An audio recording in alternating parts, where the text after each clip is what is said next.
বেশ কিছুদিন আগে আমি এই রান্নাটা করছিলাম। ইউটিউব দেখে এই রেসিপিটা আমি শিখছিলাম। তো ভাবছিলাম যদি ভালো হয় তাহলে তোমাদের সাথে শেয়ার করব, আর যদি ভালো না হয় তাহলে করব না। আর যেকোনো জিনিস ফার্স্ট টাইম অল্প করেই করা ভালো, কারণ বেশি করে করলে অনেক সময় খারাপ হয়ে যায়, তখন কিন্তু নষ্ট হয়। তো যাই হোক, এই রেসিপিটা হচ্ছে রুটি কিংবা লুচির সাথে খেলে ভালো হয়। তো আমি এখানে পালং শাকের লুচি করছিলাম এই রেসিপিটার সাথে খাবো বলেই, এই জন্যই রেসিপিটা করছিলাম।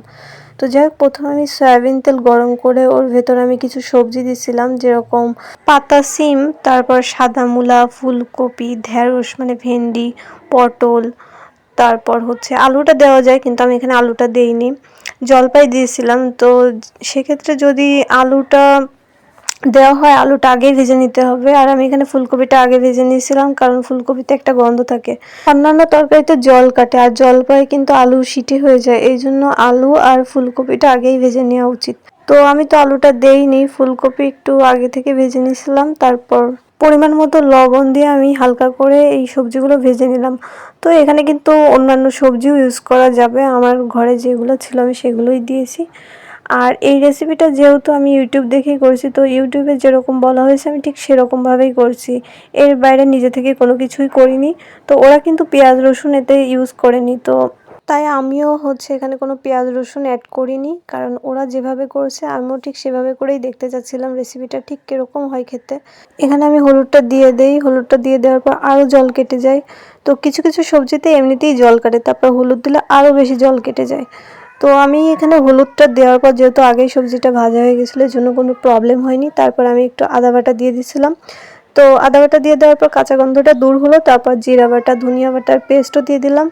দেওয়ার পর আমি এখানে কিছু মসুরের ডাল দিয়ে দিলাম। তো মসুরের ডাল যেহেতু এখানে উদ্ভিজ্জ আমিষ, তারপরও এখানে কিন্তু কোনো পেঁয়াজ রসুন অ্যাড করিনি, কিন্তু ওরা এই মানে মসুরের ডালটাই ওখানে ইউজ করছে, তো এই কারণে আমি মুগের ডালটা দিইনি, আমি মসুরের ডালটাই দিয়েছি। আর পরিমাণ মতো ঝাল তো আমি দিয়েছি এখানে, তোমরা তোমাদের পরিমাণ মতো ঝালটা নিয়ে নেবে। তারপর হচ্ছে আমি এখানে জল দিয়ে দিলাম এখানে পরিমাণ মতো। এরপরে একটু গুড় অথবা চিনি দিয়ে ঢাকনা দিতে হবে। তো ঢাকনা দিয়ে আমার রান্নাটা হয়ে গেছে। আমি এর ভিতরে একটু আটা দিয়ে দিলাম একটু আঠালো করার জন্য। তারপর আমি গরম মশলা দিয়ে দিলাম, কারণ প্রত্যেকটা তরকারিতেই মানে ম্যাক্সিমাম তরকারিতেই হচ্ছে গরম মশলা দিলে খাবারের টেস্টটা অনেক ভালো হয়।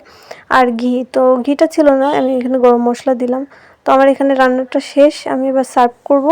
আর এই রেসিপিটা কিন্তু এরকম শুকনো শুকনোই হয়, এই জন্যই লুচি কিংবা রুটির সাথে খায়। তো যাই হোক, এখানে আমি কাঁচা পেঁয়াজ কুচি উপর থেকে ডেকোরেশনের জন্য দিয়ে নিছিলাম।